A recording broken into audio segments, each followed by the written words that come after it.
Finding this all out, Dante and Donatella get into a coach and they're heading to this ball that is at the Palace of Elantine's heir. They had this whole conversation where Dante's like, okay, I was just really offended. I wasn't bothered. I was just offended that you said I was about to kiss her.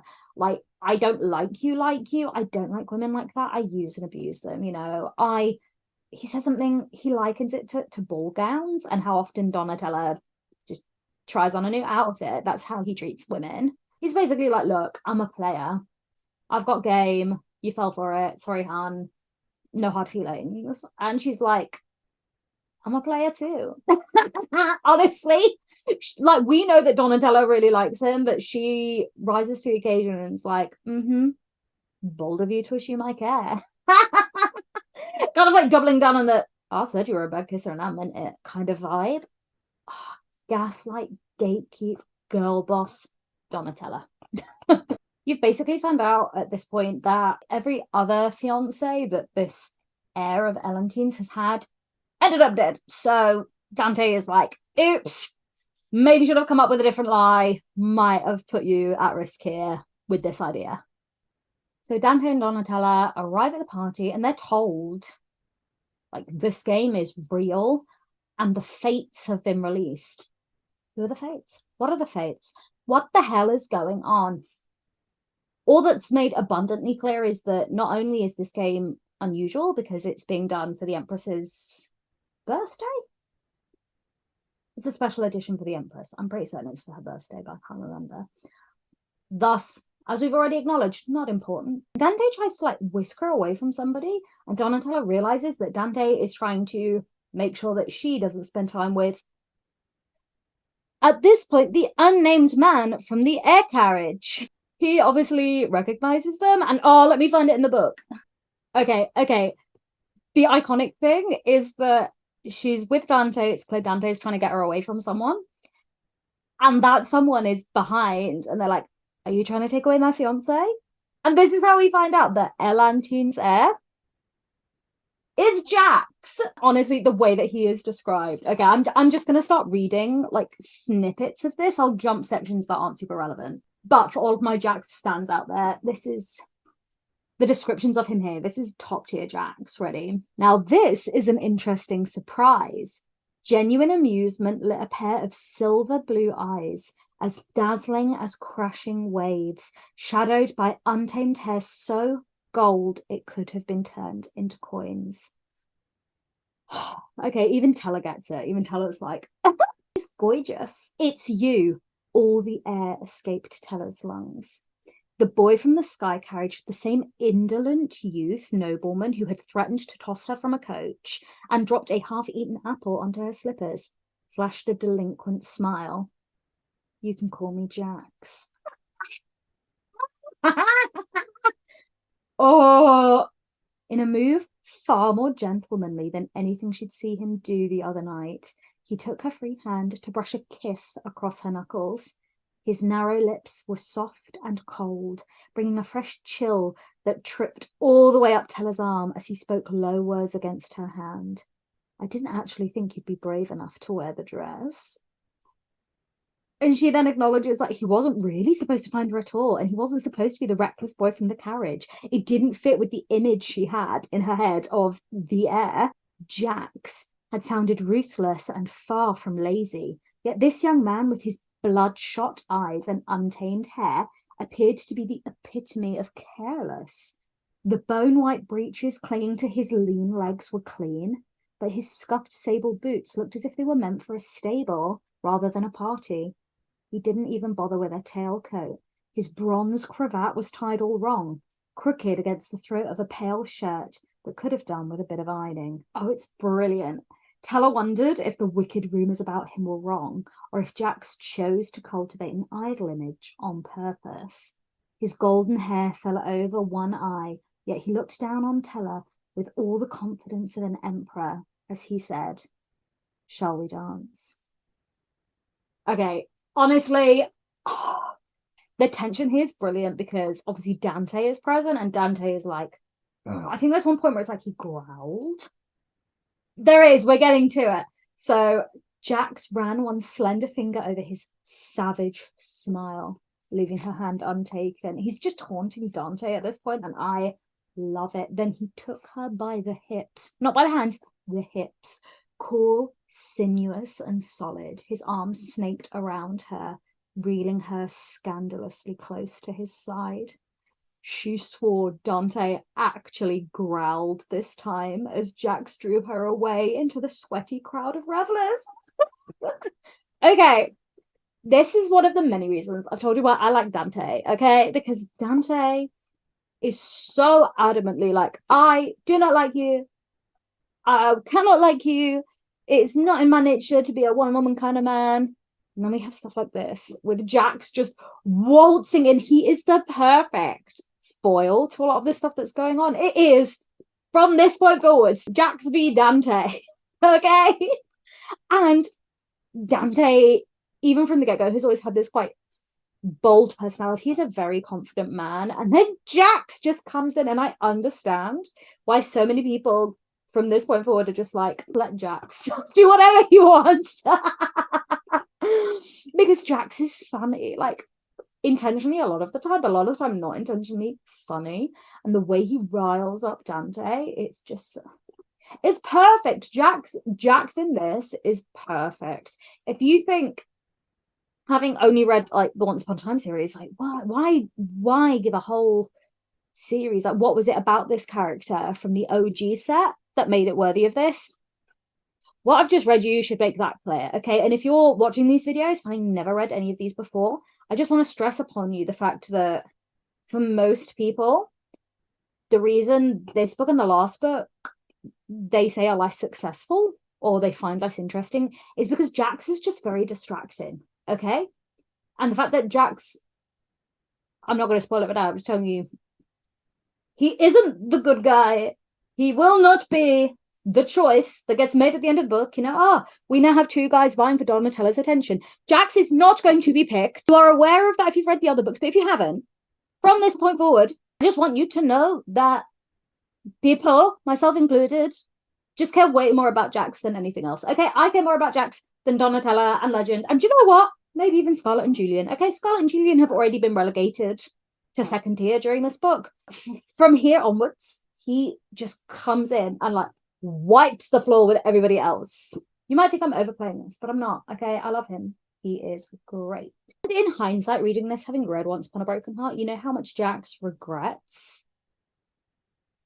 this sequence of events, how he meets Donatella and how he acts. But at this point, he is very antagonistic, okay? He's goading, he's cheeky, he's just pure unadulterated Jax. This isn't different. It's not like he transforms into a nice person for the other series, okay? He just does really terrible things during this one. But at first, he's just cocky, arrogant, and with that constant hint of danger undermining everything else.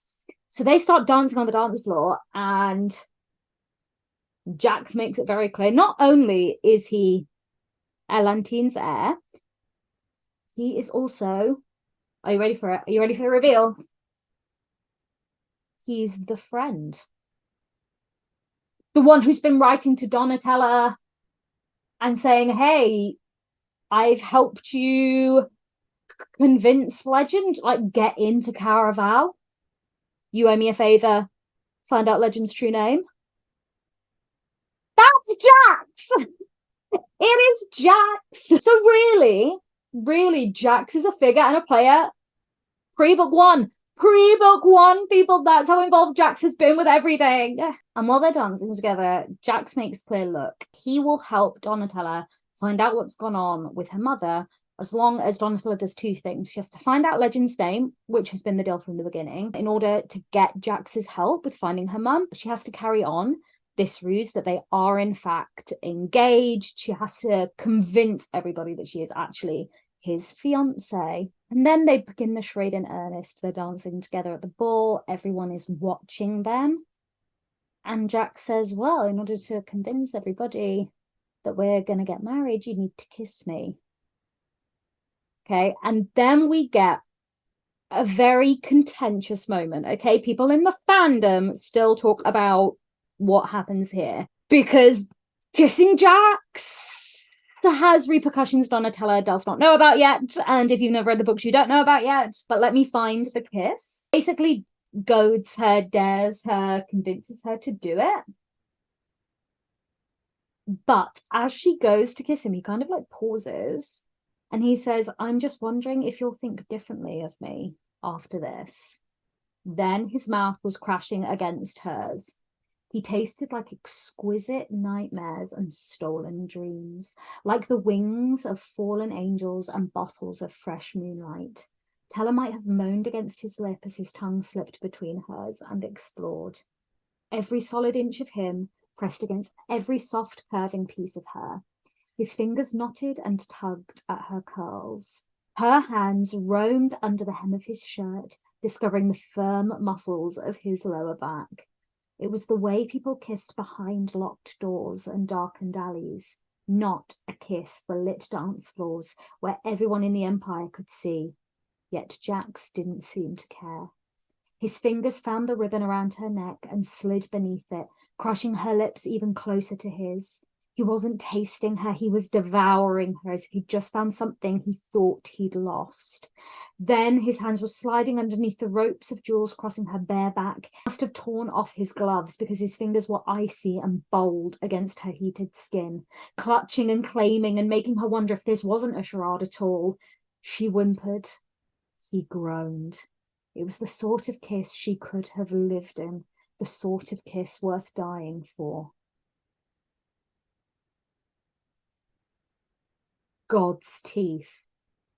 A kiss worth dying for. Only one person in the history of the Empire had ever kissed like. Jax bit her, sharp teeth digging into her lip hard enough to draw warm blood. Tella pulled away abruptly, shoving her hand against his chest. There was no heartbeat.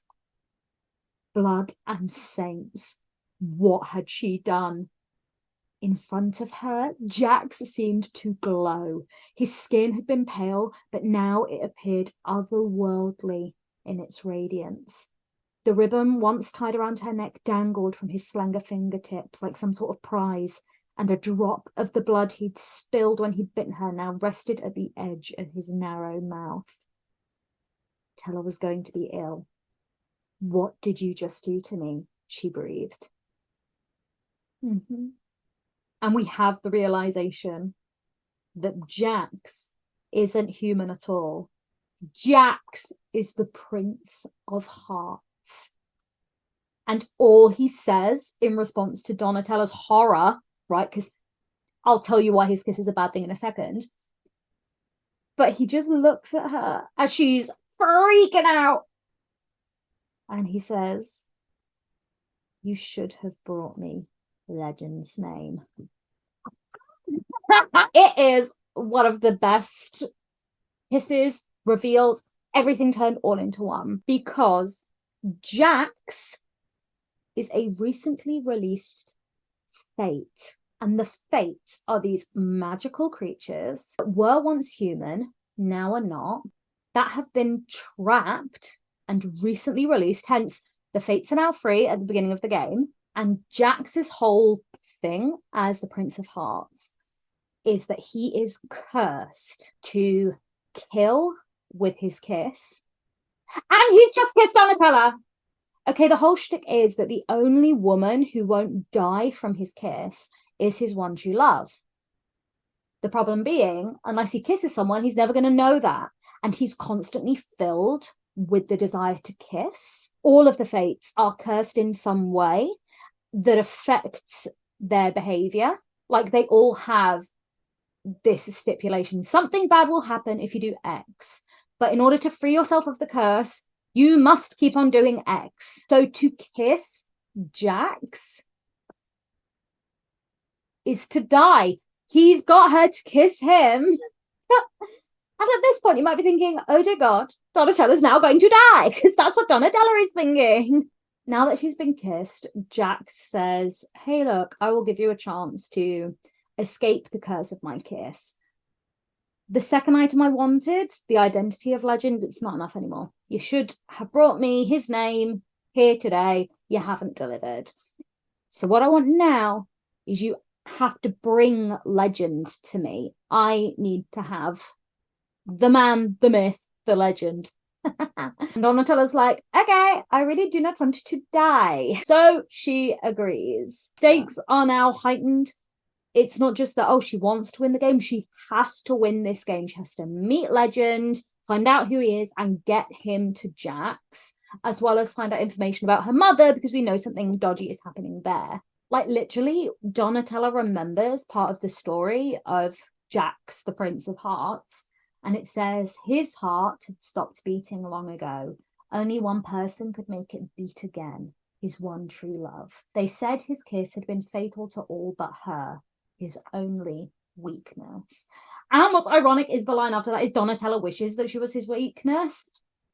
She's going to come to regret this wish. Because even if it's only for a second, Donatella wishes she was Jax's one true love. Just so that she could defeat him, punish him, ruin him. Regardless of what the motive is. Let's just say, maybe something will happen regarding... This is where things get really tenuous, okay? Because what happens in this book and the next book that all involves the concept of Jax's one true love. And when you look in hindsight and I'd forgotten it until I saw it just then, Donatella, even for a second, being like, oh, I wish that was me, so then I could be his weakness and I could destroy him, is kind of like manifesting bad things into being. You know? Gonna really wish you didn't hope for that, babe.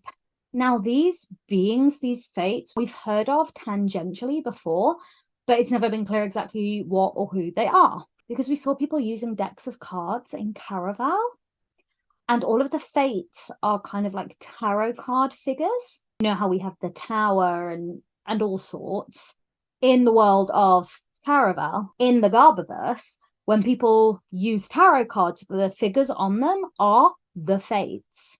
These mythical beings represented in all these drawings. So the characters are familiar with fates, but they obviously have this new element of actually being real magical beings that people don't necessarily know a ton about, but know of. They all have origin stories and myths. And there is kind of the element when you get to meet fates throughout these books that they don't remember their lives as humans. Okay? They literally can't remember who they were when they were human, and they have this overwhelming desire that links back with their particular curse. So Jax is always going to want to kiss people.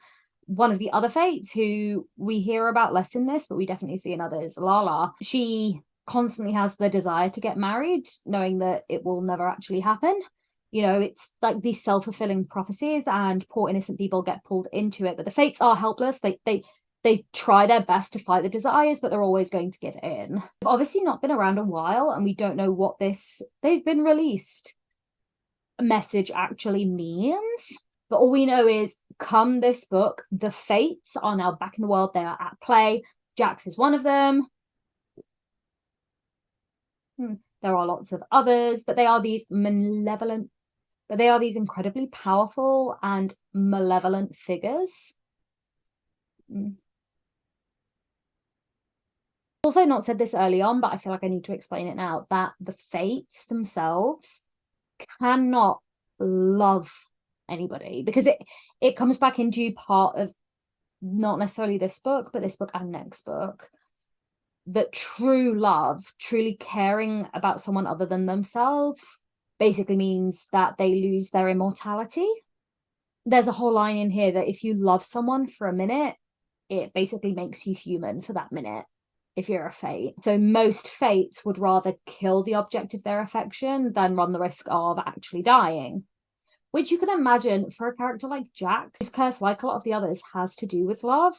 Makes things really tough, because surely Jax would kill someone before they actually fell in love with him, or he fell in love with them and then could be their true love. It's very, very complicated. We're going to get into it really at the end of the series, okay? But all you need to know for now is that the fates are real, the fates are a thing.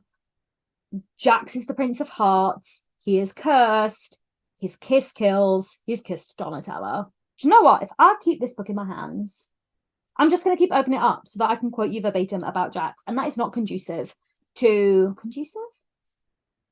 That's not helpful. It's not going to help us get through the rest of the story. We're not even halfway. Okay? I'm just so excited every time that I see him because I love him so much. I need to get off of this hype train. I'm putting the book away. I'm putting it back up on the shelf so that I can't touch it anymore. Okay? So that I can't reopen it and quote it directly because it's getting ridiculous. The amount of time and attention I'm giving Jax is justified, but still, we need to move on. Jax lets Donatella know that as long as she keeps the coin that he sent her at the beginning of the book on her person, that he'll be able to find her. He wants her to win the game, wants to find Legend, bring him to her, bring him to him. Yeah. As the first clue for the game falls from the sky, the game is beginning. Jax comments on the fact that Dante is like giving them evils, and he's like, "Are you sure that guy is acting like you're his?" And Donatella's like, "He wishes." It's all part of the game. Jax, don't worry, I will not be distracted. I don't want to die. I'm now on a mission. As they're about to part ways, Donatella asks for some kind of confirmation that Jax does actually know what happened to her mum. Okay, because while she's trying to fulfill the contract, the agreement they made, read the first Caraval and find out Legend's real name and get him to Jax. Jax has also agreed to help her find out info about her mum. So she's like, "Hey, prove you know stuff about my mother." And Jax pulls out a tarot card that has a picture of her mother on it. Her mother like trapped inside the card. And Jax is like, "This is where the fates have been. The fates have been trapped in tarot cards. Why everyone's thought that they were dead or gone for the last years. We've been stuck inside cards, literally like this one. Here is a card with your mother on it. Keep it safe." I wonder why we've heard of a very special, significant set of tarot cards in this particular book before. Why would her mother be stuck inside a tarot card? Why would that be when there must obviously be a tarot set somewhere that had all the fates trapped inside it? At this point, you can already start putting things together, okay? But Jax has made it clear the tarot cards have been used as like literal traps for all of the fates. They've been inside a deck and they are now free. And it looks like Donatella's mum is inside a card herself. So what Donatella doesn't know is, does this mean her mum is like literally trapped inside the card? Or is it just like a drawing of her mum being trapped somewhere else? Because surely it would be way too convenient and make way too much sense for it to literally be her mum trapped in the card. Right. Maybe if Donatella wasn't getting so stressed out about being kissed by stuff, she might put two and two together and be like, there is obviously the ability to get trapped inside cards. Maybe this card has my mother in it. Bless. She leaves and she decides to check the tarot card she keeps on her with the oracle, and the picture keeps changing between herself and Scarlet as little girls and her mother Paloma's corpse. You know, like those cards that it changes the image when you turn it. The picture's flickering like that, which Teller takes to mean that like her mother's fate's in her hands. Like Teller needs to make decisions that will determine whether her mum is alive and happy or her mum is dead. Donatella receives a new dress from Jax, and it's a little bit slutty. I'm not gonna lie. I'll call a spade a spade. And she digs it, let's be honest. Like, come on, Jax has style. If we know anything about Jax, it's that the man knows what he's doing, okay? He's got a plan. But it comes with an invitation to go to a dress shop, and that dress shop is where the clue to start off the game sends everybody. So she's like, brilliant, 2 birds, 1 stone. I can go meet Jax there and hopefully find another clue as part of Caraval. But the card she gets, the time's scribbled out on, and an earlier time is written on it. When she goes to the shop, the clerk's like, "Oh, you're here early. By all means, go into the private room that's booked for you." And when she walks in, guess who's there? 3 guesses, okay?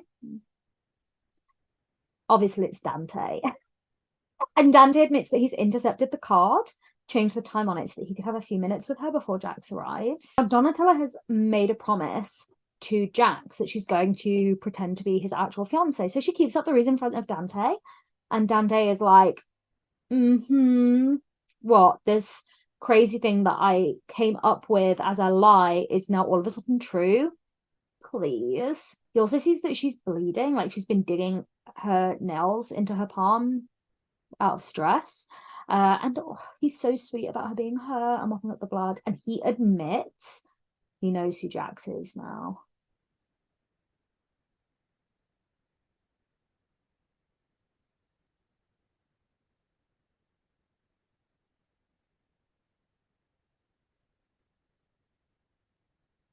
The clerk comes in, starts off the appointment. It turns out Jax did legitimately book the shop out for Donatello to buy some stuff with. Dante just wanted to like slip in early, have a few private minutes with her, but doesn't know if Jax is coming or not. So Dante leaves.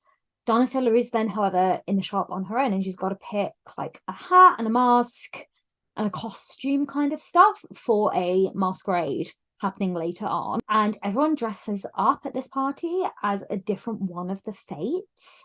The whole idea being that the Fates, or everyone dressed up as the Fates, goes to this party on Elentine's Eve and basically comes and they all give their approval to Elentine being the emperor for another year. Emperor. Is emperor the gender neutral one? I'd like. They are all there every year for this kind of event, this party, this kind of birthday party for Elentine, and they all come dressed up as one of the Fates. So basically, Donatello has all of these different costumes to wear. Like, isn't it so funny that someone would go to this event dressed up as Jax, but the real Jax might be there because all the Fates are now free, that the legit Fates could go to the party? I like that idea. Jax would be so savage to someone dressed up as him. But honestly, none of the costumes are giving what they need to give. And then Donatello sees something on the table that 100% isn't meant to be there. And we find out that Elentine, the Empress, has this long-lost child. And there is a symbol used of like a dark veil and a crown of candles. Yeah, crown of candles. And that's seen as emblematic of this lost heir to the throne, this lost child of Elentine's.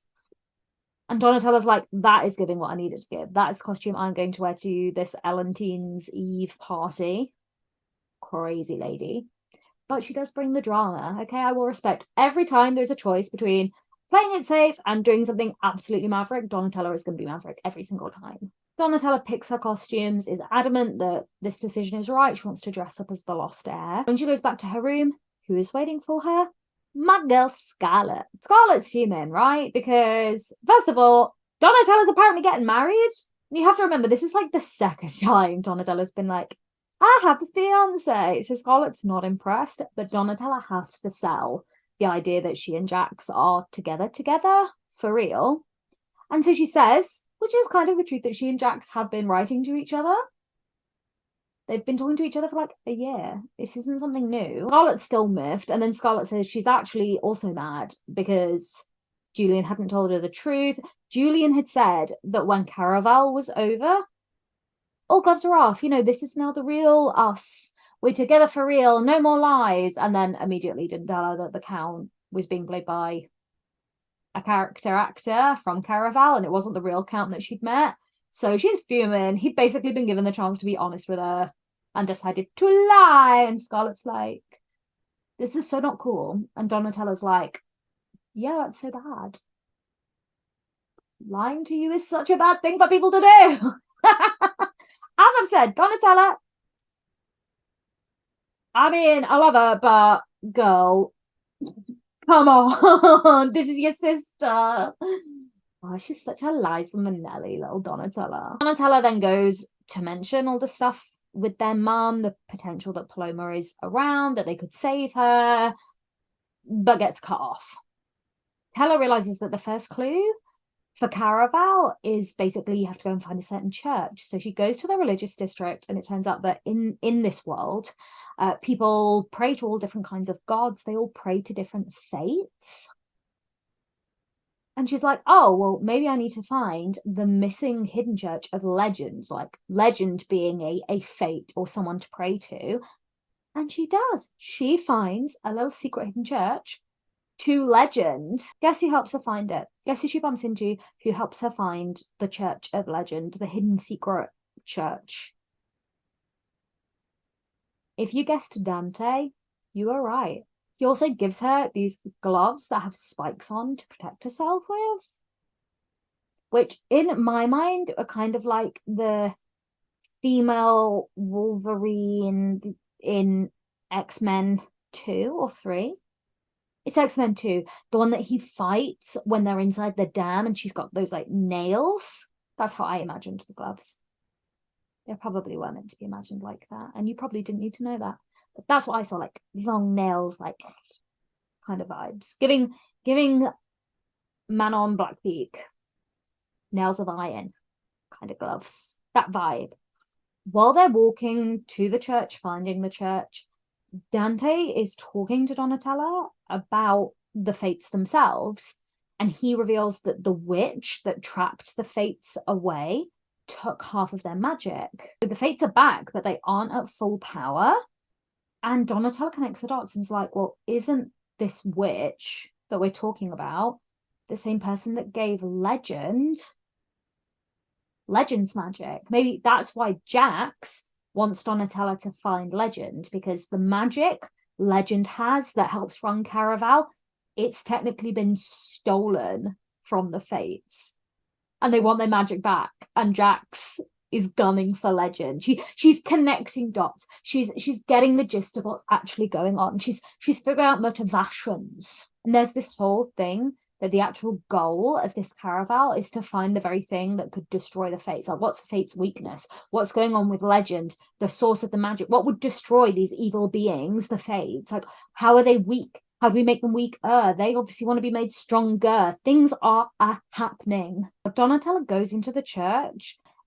The actor that's performing there is Armando, the guy that had been playing the Count in the previous game. You're also getting the impression that Donatella, during this round of Caraval, is kind of at an advantage because she knows who a lot of the actors are. She's seen them IRL outside of a Caraval context, but she still doesn't know everything that's going on. So actually, maybe the assumption that she knows more than everyone else is actually going to hold her back.